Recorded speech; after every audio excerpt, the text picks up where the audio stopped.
Jibril, l'archange Gabriel. Jibril est l'ange le plus important et le plus grand de l'islam. Il a joué un rôle immense en transmettant les messages d'Allah aux prophètes. Il est surtout connu comme l'ange qui a délivré les tout premiers versets du Coran au prophète Muhammad, paix sur lui, dans la grotte de Hira, il y a plus de 1400 ans. Le prophète, paix sur lui, a dit qu'il n'a vu Jibril sous sa forme originelle que 2 fois seulement. Il a dit que lorsque Jibril apparaissait sous sa véritable forme angélique, il avait 600 ailes massives et elles étaient si vastes et puissantes qu'elles pouvaient couvrir l'horizon tout entier. En dehors de cela, Jibril n'apparaissait pas toujours sous sa forme angélique. Parfois, il venait sous forme humaine, ressemblant souvent à un beau compagnon du prophète. L'une de ses apparitions les plus célèbres en tant qu'homme fut lorsqu'il vint enseigner l'islam au prophète. C'est lui qui a appris au prophète Mohammed comment faire les ablutions et comment prier correctement. Chaque année, pendant le Ramadan, Jibril rendait visite au prophète Mohammed pour réviser le Coran avec lui. Lors de la dernière année de la vie du prophète, Jibril est venu 2 fois pendant le Ramadan pour passer le Coran en revue. Le rôle de Jibril ne se limitait pas seulement au prophète Mohammed, il a également apporté les messages d'Allah aux prophètes précédents, notamment au prophète Ibrahim et au prophète Moussa. Mikaïl, l'ange de la nature. L'ange Mikaïl est l'un des anges les plus importants et les plus exaltés de l'islam. Il est mentionné dans le Coran ainsi que dans les hadiths authentiques. Et il est connu pour son rôle spécial dans la gestion des forces de la nature et l'apport des bénédictions divines à travers le monde. Mikaïl est l'ange responsable de l'envoi de la pluie salvatrice, du guidage des vents et de la fourniture de toutes les ressources nécessaires aux créations d'Allah sur terre. Il est décrit comme un ange d'une bonté immense et profondément attentionné, agissant sans relâche sur ordre d'Allah. Il subvient aux besoins vitaux des humains comme des animaux, s'assurant avec une précision divine que chaque créature reçoive exactement ce dont elle a besoin pour survivre. Contrairement aux êtres humains, les anges comme Mikaïl ne mangent pas, ne boivent pas et ne connaissent jamais le sommeil. Ils sont purement faits de lumière et vivent dans une obéissance totale et absolue envers Allah. Israfil, l'ange de la fin du monde. L'ange Israfil joue un rôle clé dans les événements du jour du jugement. C'est l'ange chargé de sonner la trompe qui annoncera la fin du monde et la résurrection de tous les êtres pour le jugement. Israfil est déjà prêt, tenant la trompe près de ses lèvres et attendant l'ordre d'Allah pour l'utiliser. Le premier souffle entraînera la destruction de toute vie, provoquant la mort de tous ceux qui se trouvent dans les cieux et sur la terre, à l'exception de ceux qu'Allah voudra épargner. Des événements terrifiants se dérouleront.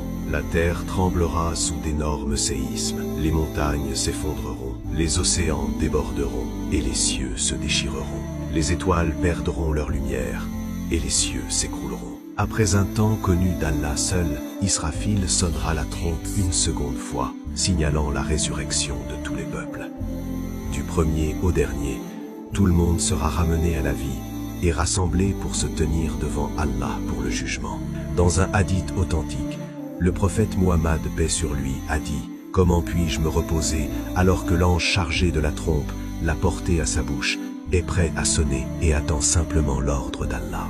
Malik, le gardien de l'enfer. Malik est l'un des anges les plus haut placés et joue un rôle important dans l'au-delà.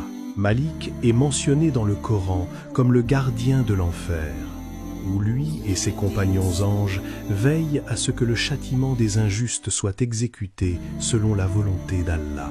Contrairement aux anges de la miséricorde, le rôle de Malik est de maintenir la nature terrifiante et punitive de l'enfer. Il ne montre aucune miséricorde, car il est un serviteur d'Allah qui lui ordonne d'accomplir ses devoirs sans aucune hésitation ni compassion. Dans un hadith, le prophète, paix sur lui, a dit « Malik n'a jamais souri depuis qu'Allah l'a créé. Quand Allah a créé l'enfer, il l'a confié à Malik, le gardien de l'enfer.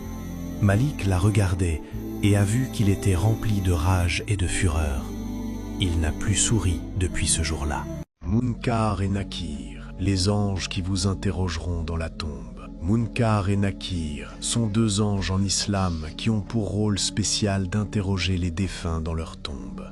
Ils sont décrits dans des hadiths authentiques comme étant d'apparence noire et bleue, avec des regards intimidants. Ces anges rendent visite aux morts après leur enterrement et posent 3 questions cruciales.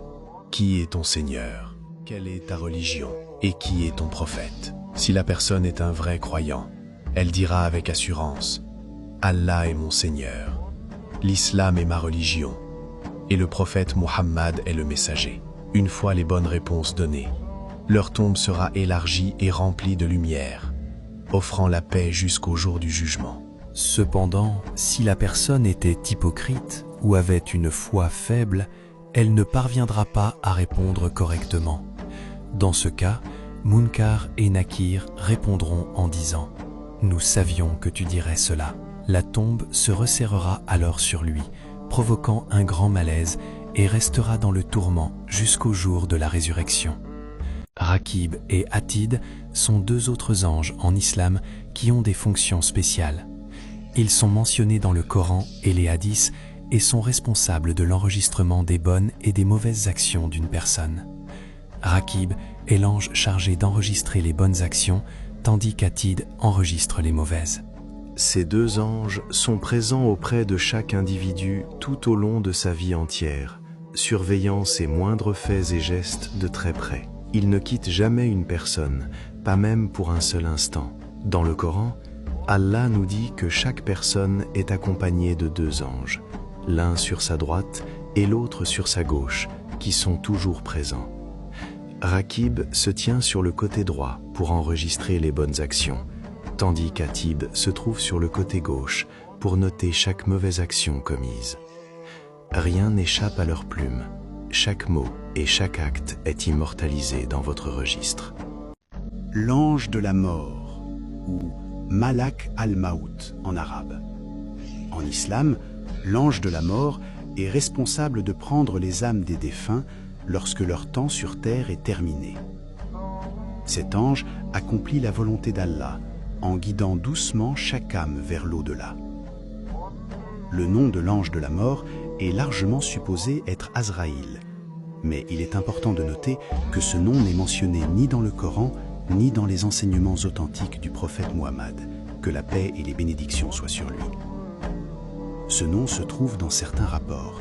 À cause de cela, nous ne pouvons pas affirmer avec certitude que le nom de l'ange est Azraïl. Il est préférable de se référer à lui simplement comme Malak al-Maut, l'ange de la mort, tel qu'il est appelé dans le Coran et les hadiths, laissant le nom exact à la connaissance exclusive d'Allah.